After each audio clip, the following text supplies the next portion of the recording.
Jadi oleh karena itu pada pagi hari ini saya mengajak kita semua, meyakinkan kita semua bahwa jangan ikut-ikutan menganggap bahwa ibadah haji itu politik ekonomi.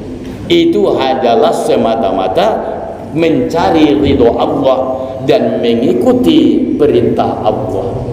Walillahi 'alan nasi wa azzin fil bait wa azzin fil nasi bil haji ya'tuka rijalan wa ala kulli dhamirin ya'tina min kulli fajjin amiqa. Semua jelas dalil. Wajada sa'atan wa lam yudhi fala yaqrabanna musallana. Siapa orang Islam yang mampu punya kelapangan rezeki untuk berkurban dan dia tidak mau berkurban, maka janganlah mendekati tempat solat orang yang muslim. Artinya Nabi kita SAW sangat tidak senang mendengar orang-orang yang sanggup untuk berkurban tapi tidak mau melaksanakannya. Sehingga kadang-kadang karena malasnya berkurban sampai ingin mengambil mana pendapat-pendapat yang khilafiyah. Ya, pada dasarnya jelas ibadah kurban itu dasar hukumnya adalah wajib. Dasar hukumnya adalah wajib. Tapi karena Rasulullah SAW pernah menyembelih 100 ekor kibas, Allahumma haza minni wa min ummati, ya Allah, ini kurbanku dan umatku yang tidak mampu untuk berkurban. Fataqabbal ya Allah, terimalah kurban ini ya Allah. Disembelih oleh Rasulullah 100 ekor kibas. Maka perbuatan Rasulullah inilah yang melepaskan kewajiban tadi, maka menjadi hukumnya sunat muakkad. Membaca suratul Ikhlas, ya, membaca suratul Ikhlas disunnahkan banyak, sampai kalau bisa 1000 kali suratul Ikhlas pada tanggal 10 Muharram. Suratul Ikhlas 1000 kali, ya, 1000 kali. Lalu apa lagi? Ngiyadul marid tadi, mengunjungi orang sakit. Ada kawan-kawan kita yang sakit, kita lihat, kita ingat siapa kawan kita yang sakit, kunjungi dia, terutama pada tanggal 10 Muharram nanti. Doakan dia supaya disembuhkan oleh Allah Subhanahu wa taala. Apalagi ziaratul ulama'i, mengunjungi para ulama, mengunjungi orang-orang baik, mengunjungi orang-orang soleh. Di RT kita itu menurut kita siapalah orang paling soleh, kunjungilah hari itu.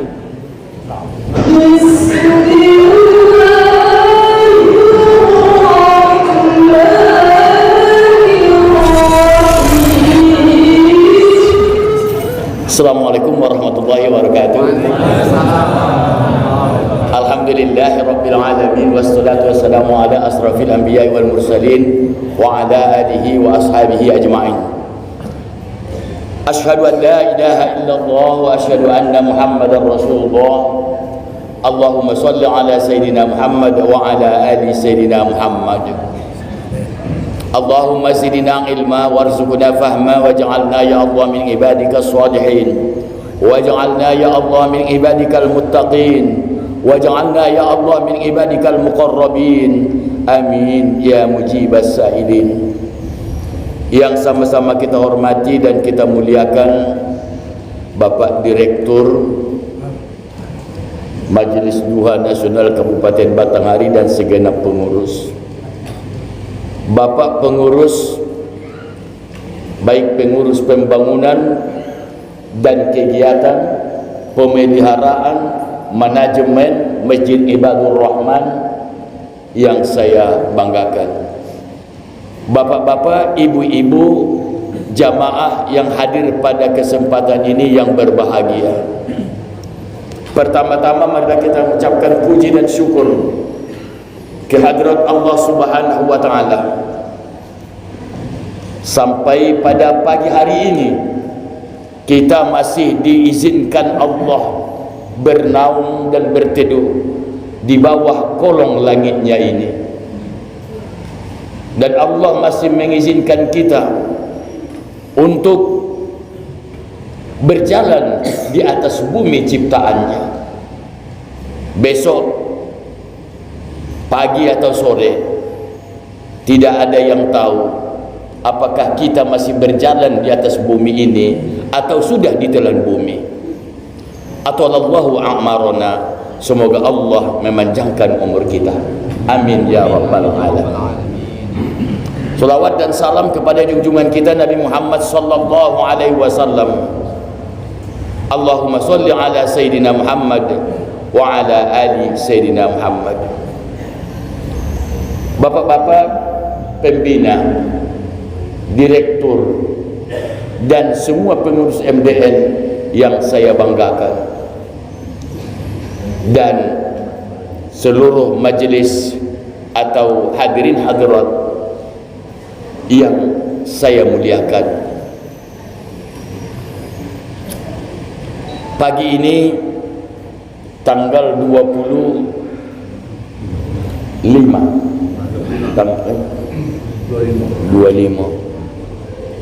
kata Pak Arno, besok pelaksanaan atau pemberangkatan orang jamaah haji. Saya di majelis duha ini ingin menegaskan kembali agar orang yang ikut pengajian majelis duha jangan ada yang terkontaminasi dengan pemahaman orientalis barat dan kejawen. Jangan ada yang ikut-ikutan paham orientalis barat yang disebut dengan al-mustasyrikin. Bukan al-musyrikin ya, al-mustasyrikin. Artinya itu orientalis dan kejawen. Tentang haji ini kemarin sudah saya sampaikan di 2 tempat, tapi di majelis 2 belum saya sampaikan. Maka pada pagi hari ini majelis duha yang kita banggakan ini mudah-mudahan terus eksis dan berkembang dan senantiasa mendapatkan ilmu yang barokah. Amin ya rabbal alamin. Kenapa ini saya ungkap? Nanti kita bicara, tadi Mas Harno ngomong fadilah sedekah anak yatim, nanti dulu. Ini sebelum saya sampaikan ini, karena besok mau berangkat haji. Ya, yang berangkat ya, kita mendoakan. Mustasyrikin atau orientalis barat sekarang ini pemahamannya lagi gencar-gencar disampaikan oleh orang-orang kejawen,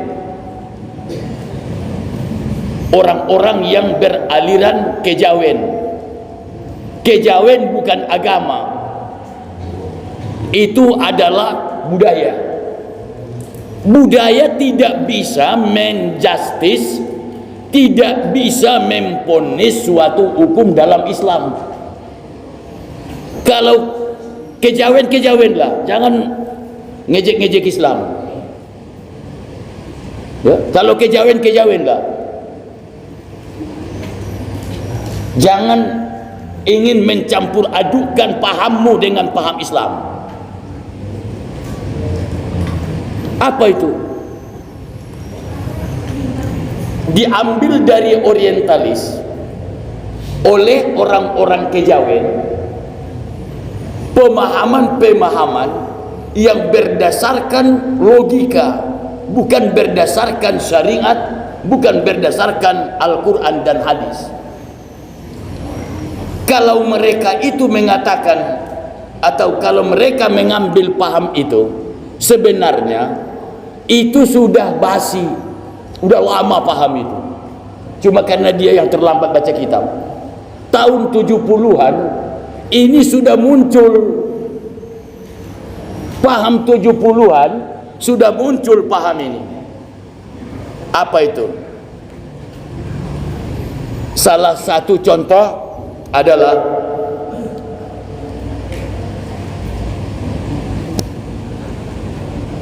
menyampaikan kepada orang masyarakat Indonesia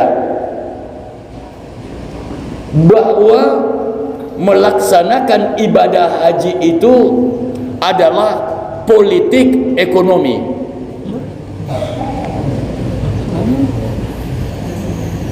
Politik ekonomi menurut orientalis barat dan orang-orang kejawen. Di sini ada kejawen? Ada? Tidak ada. Kalau ada di sini peserta kejawen, anggota kejawen, tolong dengarkan nih. Iya, tolong dengarkan nih. Orang-orang itu menuduh melaksanakan ibadah haji itu adalah politik ekonomi. Katanya itu diwajibkan Nabi atau diwajibkan, disuruh melaksanakan ibadah haji supaya wisatawan banyak datang ke Mekah. Maka calon jemaah haji dan umroh tidak usah ikut-ikutan mengatakan bahwa umroh dan haji itu wisata religius. Jangan ikut-ikutan. Jelas kok ayatnya, wa atimmul hajja wal umrata lillah walillahi 'alan nasi hajjul baiti, dan selanjutnya bunyal islamu ala khamsin sampai akhir. Jelas dalilnya bukan budaya dan bukan wisata. Ada yang calon haji nih, saya bukan marah ini ya, tapi aku ngomong serius ini ya.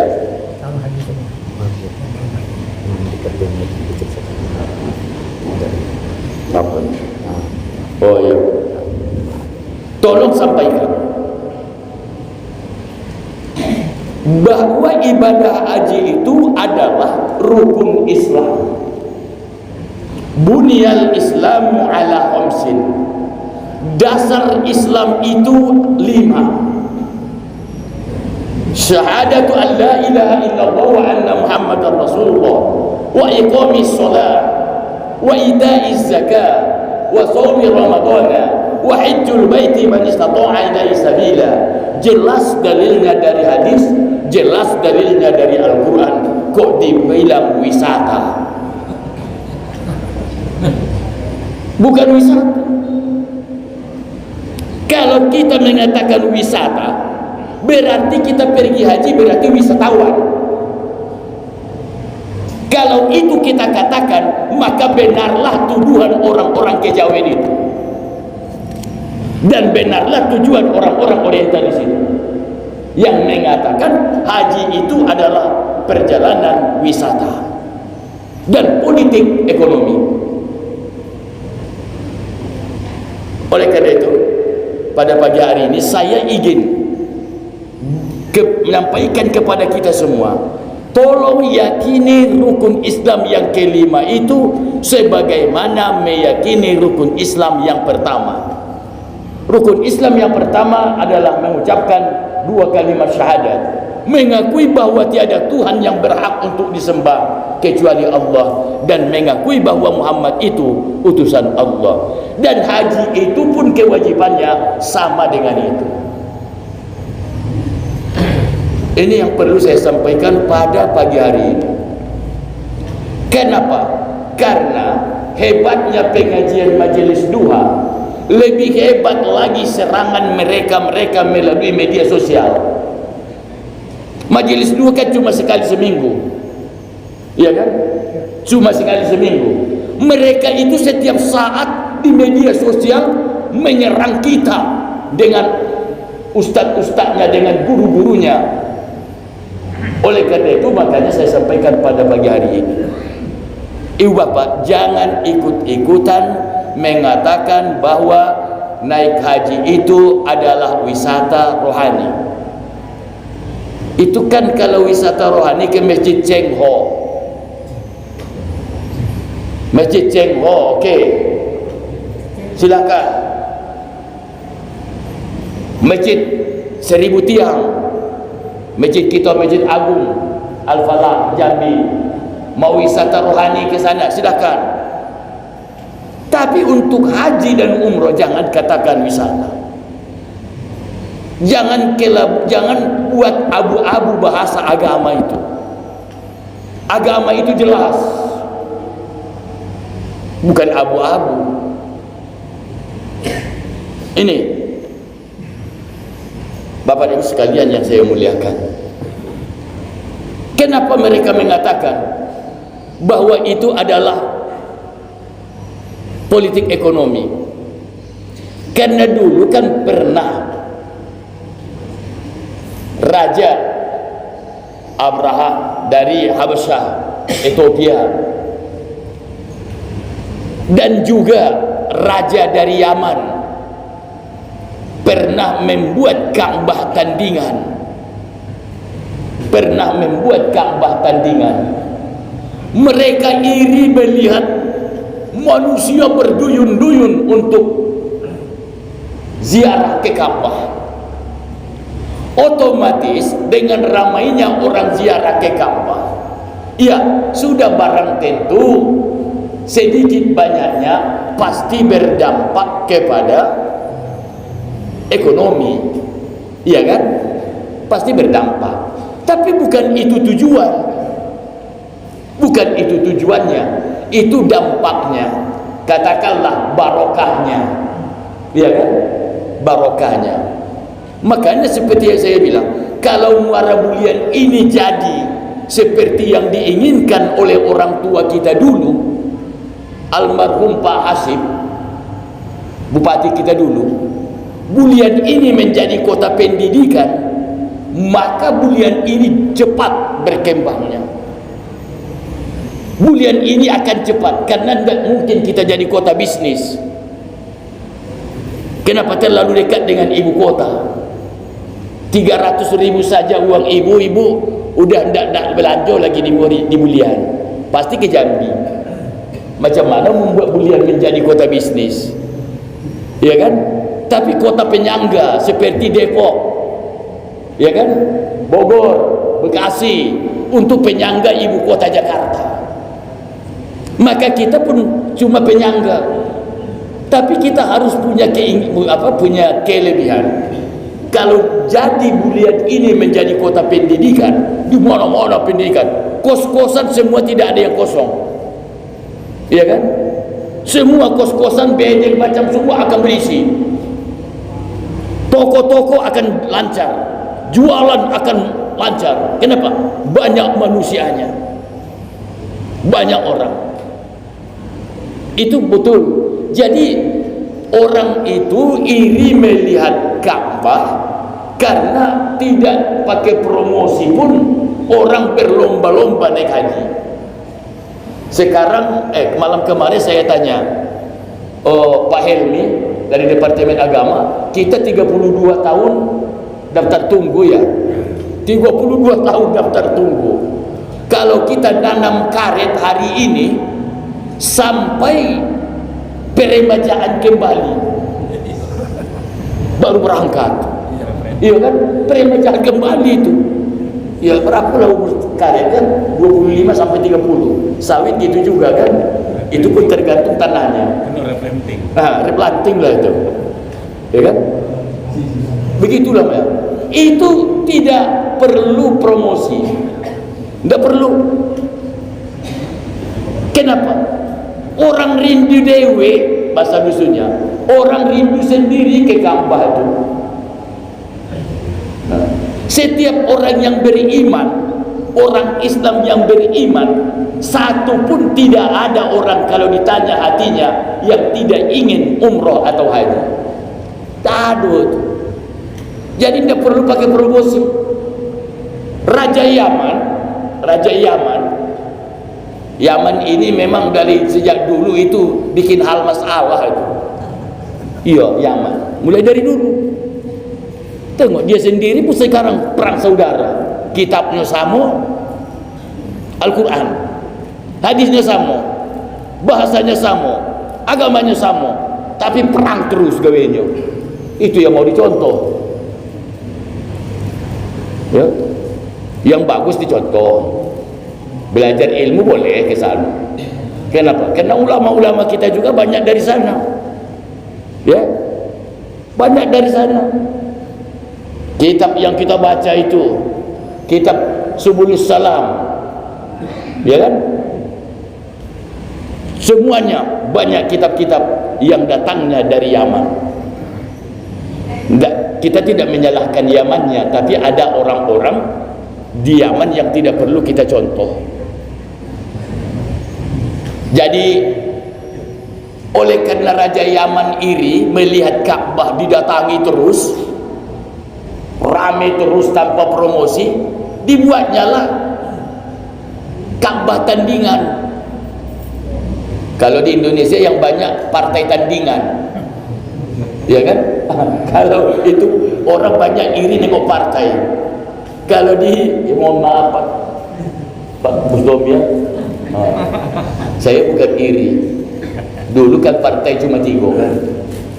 Nah, yang jelas dia buatlah Ka'bah tandingan, lalu dipromosikan kemana-mana seperti mempromosikan objek wisata, buat di media sosial. Lalu ternyata tidak ada orang yang mengunjungi Ka'bah yang dibuat Raja Yaman itu. Tidak ada. Bahkan orang situ pun tidak mau. Maka timbullah kemarahannya. Dilatihnya lah pasukan perang dengan tentara bergajah. Tentara bergajah. Maka mereka menyerang Ka'bah yang ada di Mekah, supaya Ka'bah dia yang di Yaman dikunjungi orang. Biasalah, ya biasalah. Dicaci usaha orang supaya usaha kita, harapan kita berkembang. Tak usahlah naik kalau menjatuhkan orang. Jelas. Tak usahlah kita naik kalau menjatuhkan orang. Karena apapun yang kita buat di dunia ini, yus'al summa latus'alunna yawma izin anin na'im. Tidak ada yang lepas dari pertanggungjawaban di hadapan Allah Subhanahu wa taala. Ibarat uang 1 rupiah pun tidak ada yang tidak diaudit. Kami dengan Pak Haki, mohon maaf, baru 2 hari yang lalu menerima hasil audit uang Basnas. Alhamdulillah, tiap tahun dapat predikat yang bagus. Kenapa? Karena tidak ada 1 rupiah pun uang di Basnas yang tidak dipertanggungjawabkan, yang tidak ada SPJ-nya. Semua kebijakan di sana adalah kebijakan kolektif. Tidak ada kebijakan ketua, tapi kebijakan ketua dan disetujui oleh anggota, wakil ketua dan staf. Jarang ada model itu. Kadang-kadang kalau udah kepala kantor maunya dia dewek lah. Yo. Kalau di kepala kantor, awak ketua katanya, apa pula tidak boleh membuat kebijakan. Tapi kita di Basnas tidak seperti itu. Apapun yang direncanakan semua dibicarakan bersama. Makanya orang auditor itu tidak ada payah nengoknya. Sebentar keluar hasilnya. Ya, orang berbulan-bulan baru datang. Kita tidak lah. Sebentar lama. Kenapa? Tidak ada banyak rumit apanya yang diperiksanya. Jelas. Ini surat tugasnya ada, SPPD-nya ada. Tidak ada SPPD yang tidak ada pakai surat perintah tugas. Kan itu. Masa ada SPPD tidak ada surat tugas? Dari mana? Kayak gitu. Kalau dibahas itu ada. Ya. Ini tambahan tuh. Jadi oleh karena itu pada pagi hari ini saya mengajak kita semua, meyakinkan kita semua bahwa jangan ikut-ikutan menganggap bahwa ibadah haji itu politik ekonomi. Itu adalah semata-mata mencari ridho Allah dan mengikuti perintah Allah. Walillahi 'alan nasi wa azzin fil bait wa azzin fil nasi bil haji ya'tuka rijalan wa ala kulli dhamirin ya'tina min kulli fajjin amiqa. Semua jelas dalilnya. Jangan ada yang ragu. Apa yunnya? Jangan-jangan. Itu yang saya khawatirkan. Kalau sekarang memang kita tidak ada yang terkontaminasi itu. Cuma khawatir saya karena tiap hari disampaikan di media sosial oleh orang-orang yang tidak senang. Saya khawatir lama-lama nanti kita yang mendengarkannya terikut-ikut. Karena bagaimanapun Pak siapa? Yusuf, walaupun bagaimana ada cewek buruk. Kalau lama-lama kau tengok, lama-lama jadi cantik juga kau tengok. Iya, tiap hari dia dengan kau, lama-lama cinta juga kau itu. Maka dengan pemahaman pun model itu juga. Kalau tiap hari kita baca, ya kan, tiap hari kita baca, lama-lama terkontaminasi juga pemahaman kita. Itu yang saya khawatirkan. Ya, baik. Sebenarnya materi yang ingin saya sampaikan banyak, satu kitab. Tapi menanggapi kata apa tadi? Arahan, sambutan dari Mas Arno, Fadilah sedekah anak yatim ya? Iya. Oh, ya Mas Didi. Iya. Sebentar lagi memang kita tidak lama lagi melaksanakan akan masuk kepada bulan Zulhijjah. Kalau habis Zulhijjah di sebelahnya ada Muharram. Ya. Kalau udah lewat bulan Zulhijjah, habis itu Muharram lah itu. Ya kan? Terus tentang Zulhijjah jelas ada kelebihan masing-masing tanggal, mulai dari kurban, ya kan, mulai dari kurban macam-macam. Fasholli li rabbika wanhar inna syani'aka huwal abtar. Man wajada sa'atan wa lam yudhi fala yaqrabanna musallana. Siapa orang Islam yang mampu punya kelapangan rezeki untuk berkurban dan dia tidak mau berkurban, maka janganlah mendekati tempat solat orang yang muslim. Artinya Nabi kita SAW sangat tidak senang mendengar orang-orang yang sanggup untuk berkurban tapi tidak mau melaksanakannya.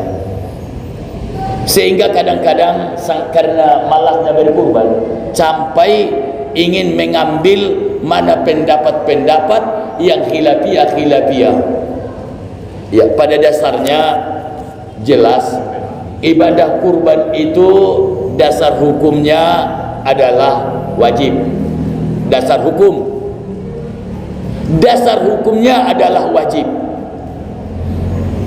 Tapi karena Rasulullah SAW pernah menyembelih 100 ekor kibas, Allahumma haza minni wa min ummati, ya Allah, ini kurbanku dan umatku yang tidak mampu untuk berkurban. Fataqabbal ya Allah, terimalah kurban ini ya Allah. Disembelih oleh Rasulullah 100 ekor kibas. Maka perbuatan Rasulullah inilah yang melepaskan kewajiban tadi, maka menjadi hukumnya sunat muakkad.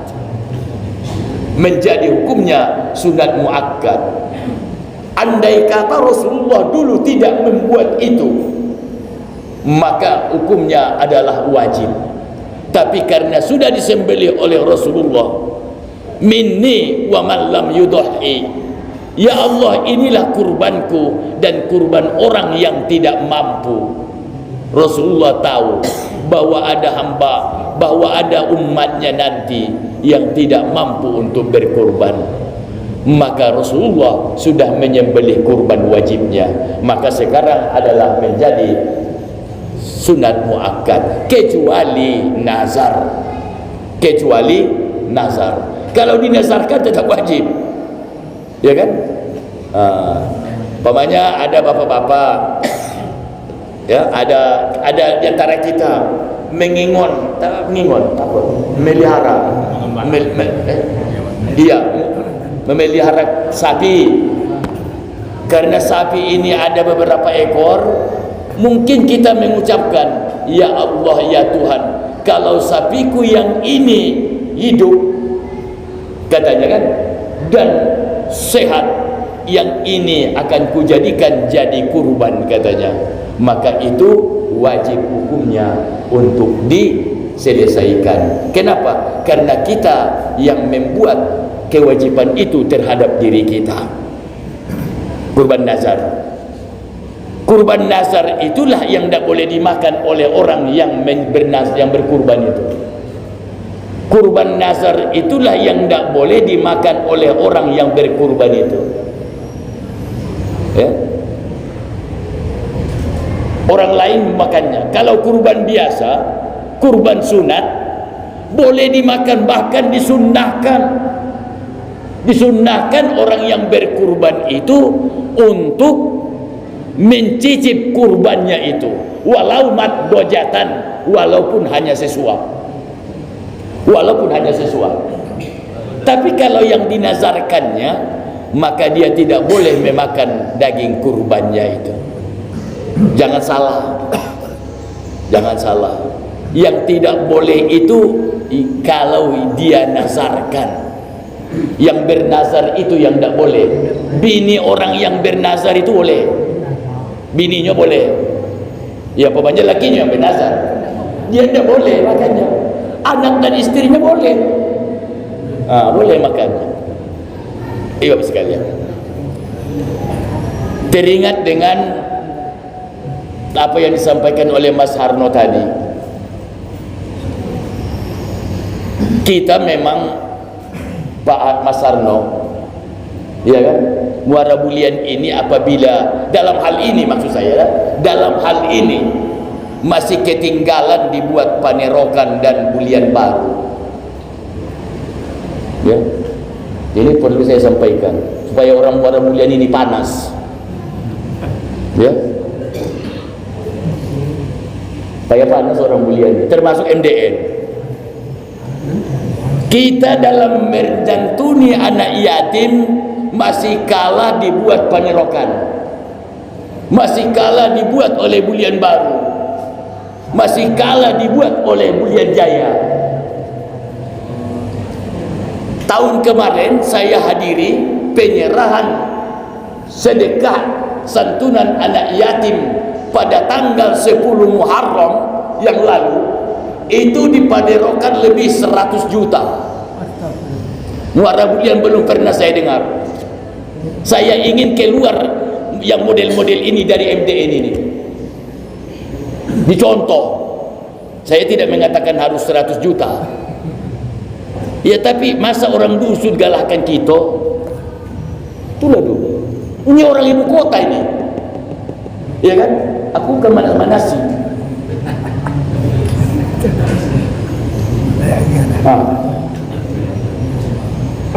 Orang bulian baru 48 juta, bulian baru di dalam.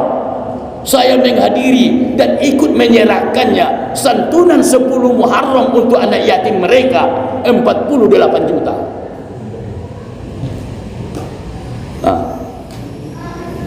Kita mengatakan bahwa kita lebih hebat dari bulian baru, rupanya muara bulian tertinggal. Bulian baru hebat, wajarlah bulian baru namanya, 48 juta. Ada yang dapat 2 juta seorang, kadang sesuai dengan jumlah duit itu. Macam di Panerokan ada yang 3 juta, Pak. Kalau anak yatim itu pada tanggal 10 Muharram menerima uang 3 juta dari masyarakat, kan bisa menyelesaikan permasalahan pakaiannya untuk biaya sekolahnya. Tapi kalau cuma 30.000, apalah yang dapat? Paling lontong apa sate 3 piring, ya kan? Tidak sampai kemana-mana kalau cuma segitu kan. Di Panderokan dapat 3 juta satu orang anak yatim. Soal pahalanya, soal pahala, apa yang kita kerjakan pada bulan Muharram itu di dalam hadis itu, keterangan-keterangan para ulama kita menjelaskan akan dilipat gandakan. Karena berpuasa juga sesudah Ramadan adalah puasa di bulan Muharram. Kemuliaan atau puasa yang paling afdal selain daripada Ramadan adalah bulan Muharram. Sedekah yang paling afdal selain dari Ramadan adalah sedekah di bulan Muharram. Maka kita, saya harapkan kita, bagaimana kita MDN ini tanggal 10 Muharram nanti, cuma tanggal 10 Muharram nanti tidak bertepatan saya tengok dengan hari Ahad, tanggal 11 jadinya 11 Muharram hari Ahad, pas, iya, udah berubah kalendernya. Kalender kita itu yang salah. Oh, berarti kalender yang Bapak tengok kemarin salah. Iya, jadi tepatlah tanggal 10 Muharram tahun ini bertepatan, tahun yang akan datang ini bertepatan dengan hari Ahad juga. Nah, mantap. Mantap.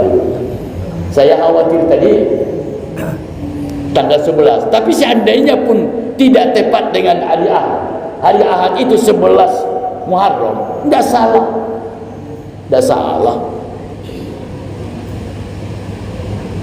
Ibu bapak sekalian, Allahumma ya mufarrij kulla karabin, ya Allah, ya Tuhan, Engkau yang melepaskan seluruh penderitaan, ya Allah.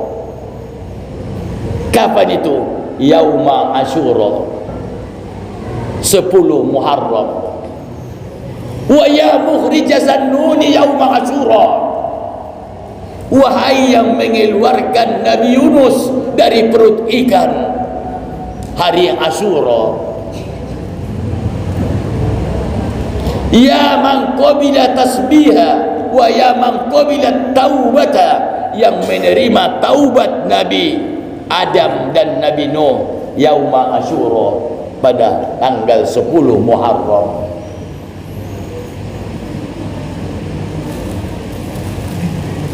Wa ya mukhrija Yusufa yauma Asyura, ya Allah, Engkau yang telah mengeluarkan Nabi Yusuf dari penjara tanggal 10 Muharram, ya Allah.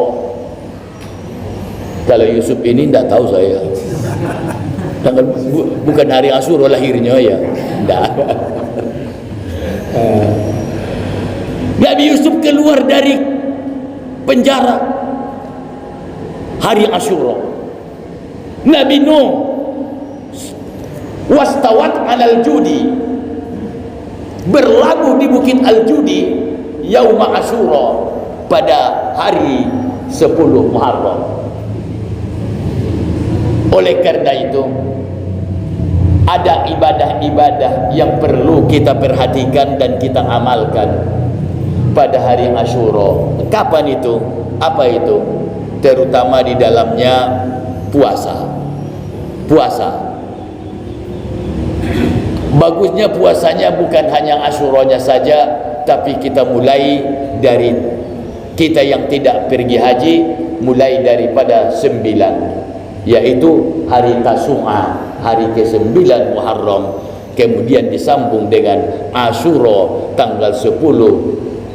Ini Muharram ya, Muharram, mulai dari tanggal 9 dan sampai tanggal 10.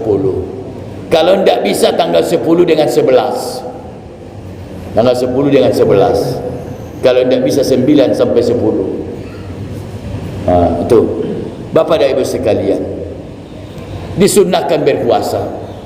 Siapa yang berpuasa pada tanggal 10 Muharram, 10 Muharram, maka pahalanya mengimbangi dosa 1 tahun yang telah lewat. Saya bahasanya mengimbangi. Sebenarnya kalau dalam penjelasan itu menghapus ya, menghapus dosa 1 tahun, menghapus dosa 1 tahun. Selain daripada itu apalagi? Berzikir. Jadi pada tanggal 10 Muharram itu berzikir, berzikir sebanyak-banyaknya. Apa zikirnya? Terserah. Boleh kita membaca suratul Ikhlas 1000 kali, boleh 1000 kali tanggal 10 Muharram, bagus.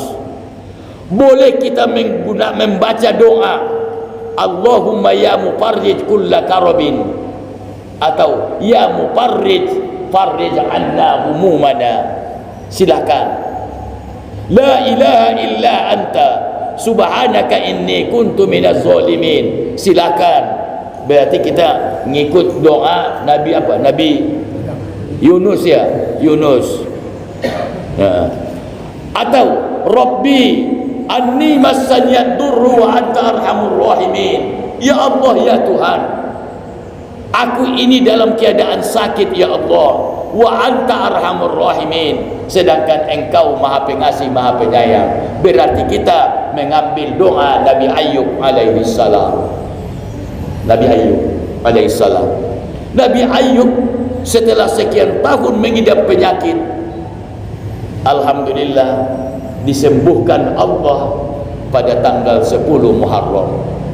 Anak-anaknya kembali utuh 10 Muharram, istrinya kembali 10 Muharram, dan hartanya utuh kembali pada tanggal 10 Muharram itu. Itu fadilah dan keutamaan daripada Muharram. Jadi oleh karena itu bapak-bapak, bagi kita yang mampu atau ada terbagi, saya tidak mengatakan apa namanya rezeki yang berlebih. Kalau harus berlebih baru bersedekah, kapan pun tidak akan lebih. Ya, iya bu, ya bu, di belakang tu. Kalau nunggu lebih bu baru bersedekah, sampai kapan pun tidak berlebih. 5 juta pendapatan sebulan tidak lebih, dapat 6 tidak juga berlebih, dapat 10 tidak juga berlebih. Sudah bapak-bapak rasakan kan, udah sama-sama pengalaman semua ini. Dulu kita, seandainya aku dapat 10 juta sebulan, maka setelah dapat 10 tidak juga, tidak juga, artinya tidak akan berlebih. Cuma tergantung iman kita lah. Mau dah kita berbagi, iya kan? Mau dah kita berbagi untuk dunia sebagian, untuk tabungan akhirat kita sebagian.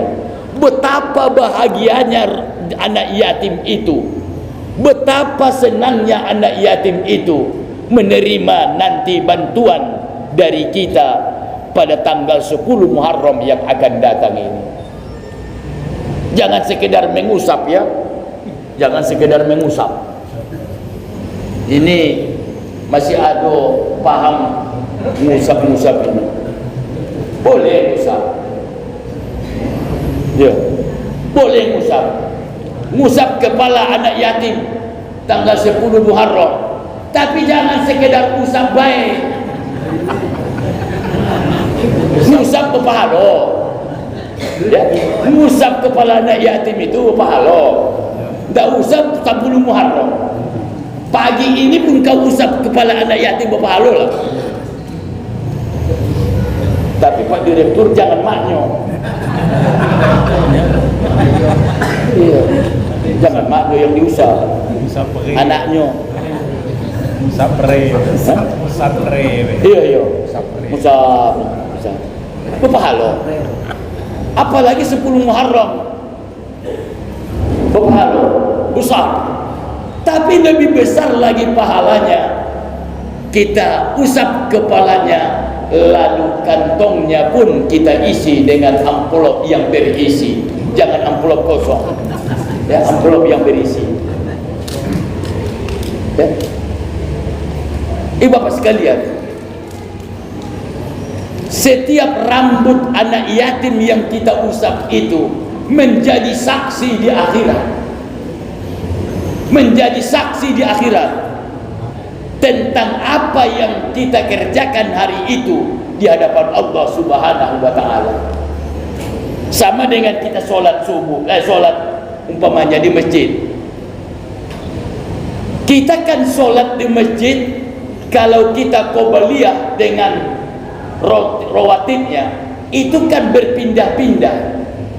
Tadi masuk ke masjid, tahiyatul masjid, sini habis azan, ya kan, sholat qobliyah asar, qobliyah zuhur umpamanya 2 rakaat, pindah dikit, bergeser dikit. Nanti sholat zuhurnya sesuai dengan sop yang kosong, habis itu ba'diyahnya bergeser dikit. Itu semuanya akan menjadi saksi di akhirat tentang ibadah kita yang kita kerjakan itu. Maka jangan heran kalau orang bergeser-geser tempat sholatnya. Parahnya lah kau tadi disiko, Kan ada punya pendirian. ada punya pendirian katanya. Istiqomah itu penting, tapi istiqomah tentang untuk tempat sujud tidak perlu. Antara sholat sunat dengan sholat fardunya berbeda, bergeser, disunnahkan hukumnya. Semua menjadi saksi, semua menjadi saksi. Dan nanti termasuk bantuan ataupun santunan kita terhadap anak yatim. Kemarin Pak apa yang ngomong itu, Pak Bupati ya, malam kemarin, sebenarnya katanya anak yatim dan fakir miskin bukan dipelihara tapi dituntaskan. Kan itu, kalau dipelihara betapa itu. Tapi bahasa undang-undang kita memang begitu ya. Anak yatim dan fakir miskin dipelihara oleh negara, dalam arti ditanggung oleh negara. Baik. Selain daripada itu apa lagi? Membaca doa pagi. Hasbiyallah wa ni'mal wakil, ni'mal maula wa ni'man nasir, wala haula wala quwata illa billahil aliyil azim. Kalau bisa baca doa itu sampai 70 kali pada tanggal 10 Muharram itu. Ya. Pada tanggal 10 Muharram minimal 70 kali. Nonton TikTok 1 jam tak terasa. Padahal membaca hasbiyallah wa ni'mal wakil, ni'mal maula wa ni'man nasir 70 kali tidak sampai setengah jam. Tidak sampai kan?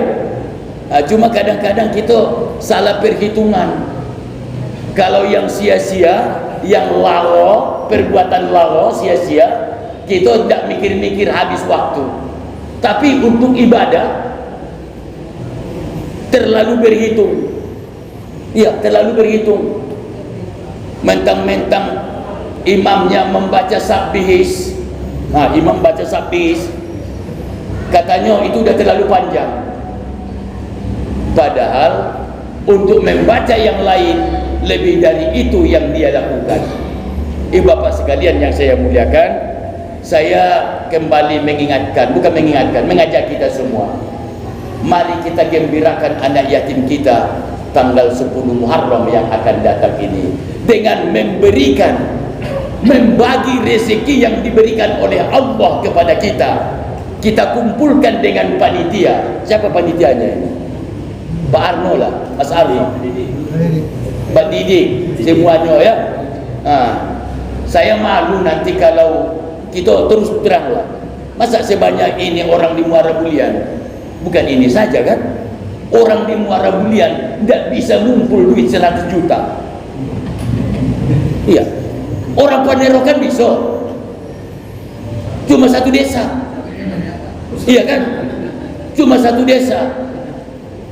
Orang Bulian Baru satu desa 48. Orang Muara Bulian berapa kelurahan?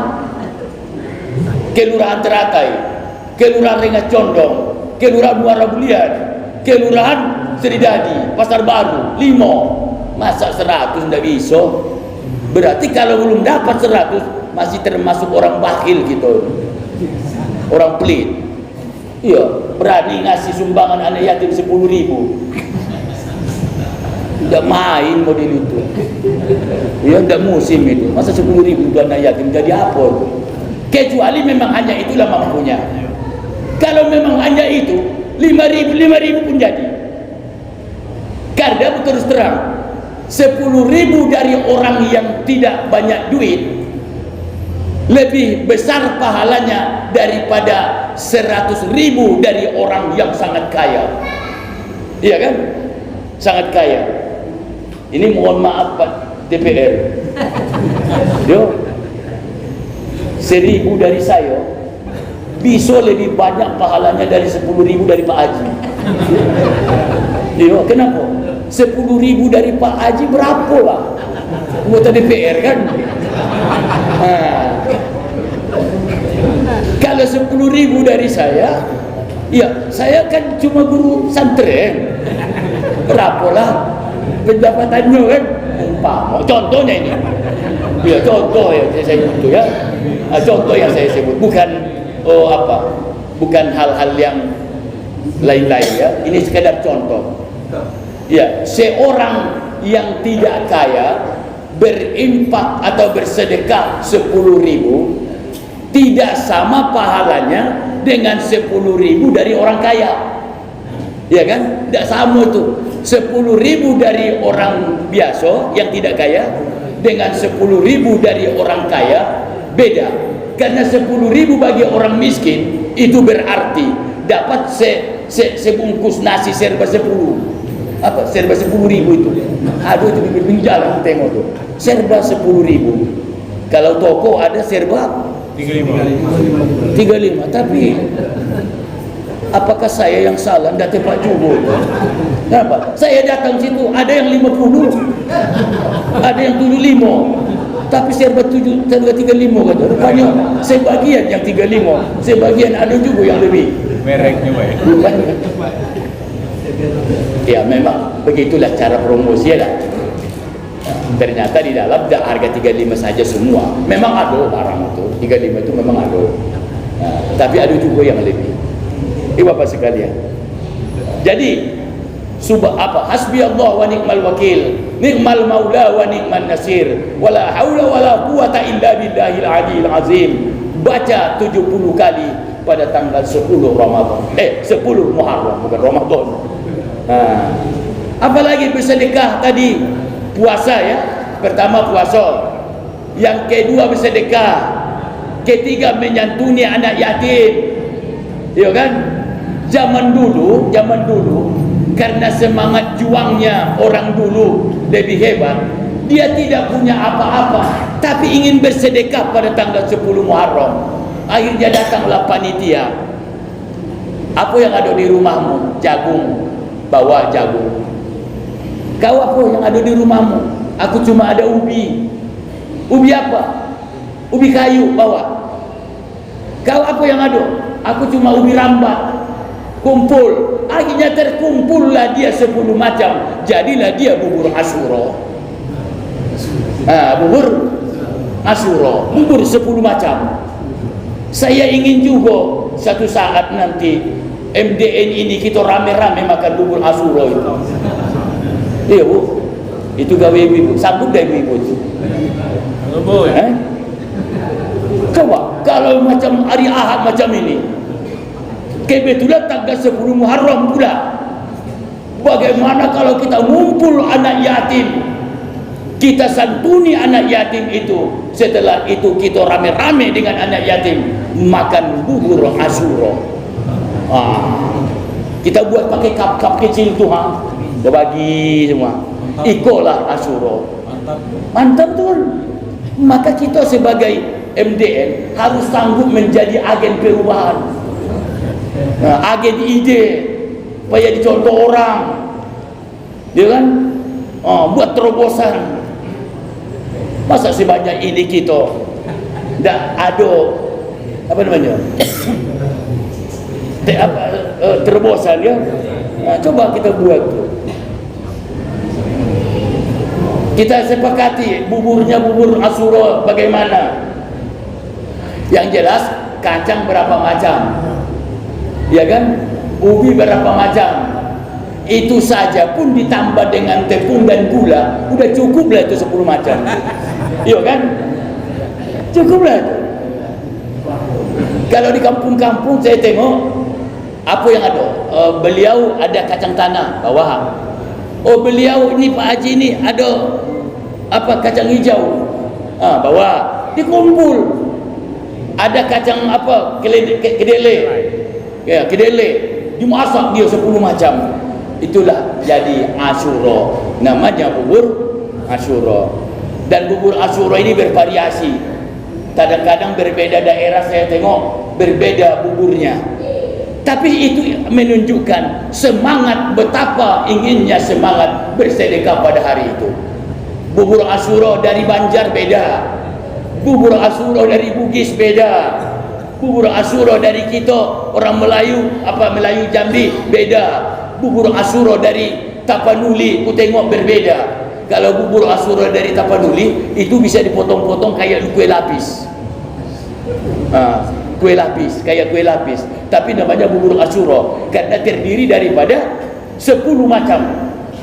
Karena di sana itu setiap kelompok yasinan pasti membuat bubur Asyura per jamaah itu. Maksudnya satu kelompok yasinan itu ngumpul duit dikit-dikit, akhirnya mereka membuat bubur Asyura. Pengajian RT lain buat lagi, pengajian RT lain.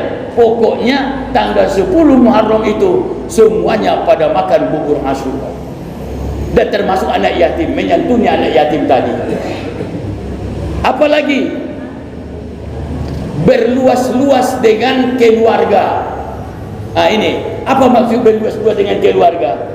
Biasanya bapak-bapak, mohon maaf, ngasih ibu belanja 50.000 umpama contoh ini, tapi pada Asyura 100.000. Bu, tanggal 10 Muharram nanti minta belanja dari bapaknya 2 kali lipat dari biasa. Apa? Itu dijelaskan oleh Pak Perlindungan di Majelis Duha. Itu ibadah yang sangat dicintai oleh Allah. Membanyakkan, meluaskan belanja istri pada hari Asyura. Bilang dengan lakimu, jangan bilang dengan laki orang, ya. Besar pahalanya, besar pahalanya. Apalagi wa iyadul marid, ngiyadul marid, mengunjungi yang sakit. Saya sampaikan Nabi Ayub alaihissalam disembuhkan Allah tanggal 10 Muharram. Kunjungi keluargamu yang sakit tanggal 10 Muharram nanti, baca doa, Rabbi anni massaniyad durru wa anta arhamur rahimin. Baca berulang-ulang dengan harapan disembuhkan Allah penyakit itu, baik penyakit kita sendiri atau penyakit sanak keluarga kita. Rabbi anni massaniyad durru wa anta arhamur rahimin. Itu doa Nabi Ayub alaihissalam pada tanggal 10 Muharram untuk bersembuhnya penyakit Nabi Ayub yang telah bertahun-tahun. Hafal bu ya? Ya bu, hafal dah doanya. Pegang kepala orang sakit itu. Bismillahirrahmanirrahim. Rabbi anni massaniyad durru wa anta arhamur rahimin. Rabbi anni massaniyad durru wa anta arhamur rahimin. Rabbi anni massaniyad durru wa anta arhamur rahimin. Usap kepalanya orang yang sakit itu. Mudah-mudahan Allah sembuhkan penyakitnya dengan berkah tanggal 10 Muharram. Tahun lalu dah saya sampaikan, mungkin ada anak kita sudah beberapa tahun mungkin berumah tangga, tapi belum mendapatkan, ya katakanlah, ya keturunan, Tolong pada tanggal 10 Muharram nanti, kalau lakinya, tidak apa-apa, usap perut binimu. Ini perut bini orang yang lihat, perut bini deh udah, usap perut. Usap. Rabbi Ya kan? Doakan, Rabbi habli min ladunka zurriyatan thayyibah. Ya Allah, berikan keturunan yang baik. Usap perutnya. Gitu. Bapak sekalian yang saya muliakan, banyak ibadah-ibadah yang bisa kita kerjakan. Tapi yang jelas, saya menginginkan tadi, ini bukan keinginan, saya mengajak kita semua pada tanggal 10 Muharram nanti, itu bertepatan hari Ahad nanti, dan kegiatan kita ini kalau tidak salah kemarin kami berikan masukan kepada Mas Harno supaya di Masjid Simpang Aro, masjid apa namanya? Masjid Taqwa. Ya, di Simpang Aro ya. Jadi artinya berarti Pak Mas Arno yang jadi tuan rumah hari itu. Iya kan? Mas Arno yang jadi tuan rumah pada hari itu. Kita menginginkan, kita semua menginginkan bahwa kegiatan kita di MDN ini sudah tahun kemarin di Seridadi, di masjid apa namanya itu? Iya, As-Sa'idin ya, Sa'idin. Waktu itu ada wakil gubernur datang ya Pak. Ada wakil gubernur ya. Ini bisa datangkan gubernurnya. Iya. Tidak masalah. Tidak masalah. Kenapa? Supaya dia ngasih tahu rakyatnya yang lain di tempat lain. Contoh Batanghari katanya. Umpama. Iya kan? Kalau dia yang ngomong kan bagus itu. Hebat dakwahnya itu. Kalau ustaz yang ngomong lambat apanya itu. Jadi itu, kalaupun tidak dapat gubernurnya, ya wakil gubernur. Iya kan? Kalau dapat dua-dua. Tak adil kan? Ketua DPR. Ya, ketua DPR provinsi. Kan orang Batanghari dah. Iya, undang supaya dia tahu. DPR Batanghari udah jelas, Ahmad Asrofi ya, dan kawan-kawannya. Dan kawan-kawannya udah jelas. Iya kan? Baik. Ya sekalian. Kita nanti di sana rame-rame. Iya kan? Rame-rame di sana nanti. Nyantunya anak yatim. Kita kumpul. Iya kan, ada apanya ya? Rekening khususnya. Enggak. Kalaupun ada rekening khusus, nanti kita apakan? Kalau tidak ada rekening khusus, langsung ke panitia Pak Haji Didik dengan Haji Basarno.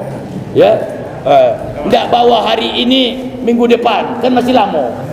Masih lama Pak, masih lama. Bukan minggu ini, dan mesti hari ini. Minggu depan masih ada, minggu depannya masih ada, karena masih lama tanggal 10 Muharram itu. Supaya terkumpul banyak. Saya tidak ingin kita dikalahkan oleh panerokan. Iya. Panas telinga kita dengar itu. Masa orang kota dikalahkan orang dusun? Kan gitu. Orang ibu kota ini, ya kan? Iya. Bapak sekalian yang saya muliakan, hari sudah 7:30 lewat. Mungkin ini aja pengajian yang dapat saya sampaikan. Bukan ngaji, sekedar ngingati baiklah.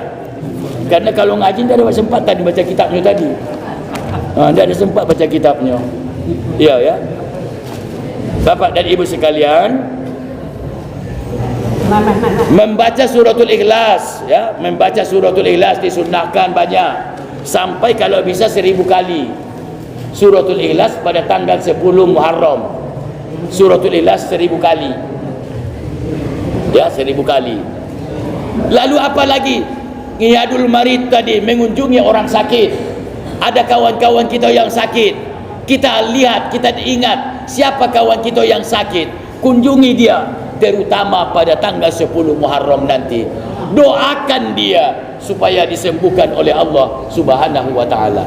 Apalagi ziaratul ulama'i, mengunjungi para ulama, mengunjungi orang-orang baik, mengunjungi orang-orang soleh. Di RT kita itu, menurut kita siapalah orang paling soleh, kunjungilah hari itu. Ya kan? Kunjungilah hari itu. Menurut kita di tempat itu, di wilayah itu, siapalah orang yang paling baik dalam agamanya, siapalah yang apa namanya, ya sekarang ini kan sulit kita menentukan mana ulama kan. Tapi setidak-tidaknya ulama menurut kita pun jadilah. Karena kalau ulama yang apa itu kan seperti dulu mungkin dah ketemu lah, dah ketemu. Yang apa yang ada itulah. Kita kunjungi para ulama itu. Itu disunnahkan pada tanggal 10 Muharram tadi. Bapak sekalian, itulah pengajian yang dapat saya sampaikan. Mudah dengan dua kesimpulan. Yang pertama, jangan ikut-ikutan memahami bahwa ibadah haji itu politik ekonomi, apalagi dianggap sebagai wisata, tapi adalah melaksanakan perintah Allah, mencari ridhonya, mencari ridho Allah. Itu yang pertama. Yang kedua, mari kita semarakkan tanggal 10 Muharram nanti di Masjid Taqwa Simpang Aro dengan berbagai macam ibadah. Mungkin nanti pengajian undang direktur ketua provinsi itu. Iya, siapa? Pak Latif. Pak Latif. Cari penceramahnya untuk pada tanggal itu. Kalau bisa Pak Wakil Gubernur, dialah langsung ceramahnya. Iya kan? Kalau dia ceramahnya kan tidak perlu ngasih amplop kita kan? Iya, tidak perlu kita kasih amplop. Iya, Wakil Gubernur dia. Malah dia yang ngasih. Itu bagus itu. Sebagai pejabat ya, sebagai pejabat bagus itu. Ya, itulah yang dapat saya sampaikan. Atas kekurangan saya mohon maaf yang sebesar-besarnya. Mulai tadi pagi sampai akhir suara saya tinggi itu karena saya mengharapkan kemajuan tanggal 10 ini harus nampak nanti. Itu sebenarnya. Ya, tanggal 10 Muharram nanti jangan kalah dibuat kampung lain. Masa orang ibu kota dikalahkan orang kampung? Insyaallah. Bisa dah? Insyaallah. Iya Pak Arman ya. Iya kan? Keinginan kita seperti itu kan? Keinginan kita lebih baik hari depan masa yang akan datang daripada hari ini. Hari ini harus lebih baik daripada hari kemarin. Kan itu maksud kita itu. Jadi itulah pengajian kita pada kesempatan ini. Mudah-mudahan ada manfaatnya bagi yang lupa dan tidak ingat dengan apa yang saya sampaikan tadi. Mudah-mudahan ingat dia. Dan nanti rame-rame kita tanggal 10 nanti, bagi yang tidak uzur, bagi yang tidak ada halangan, supaya majelis duha hari itu nanti kita lebihkan lagi, ya kan? Kita lebihkan lagi dari biasanya. Terima kasih. Hadanallahu wa iyyakum ajma'in. Wabillahi taufiq wal hidayah. Wassalamualaikum warahmatullahi wabarakatuh.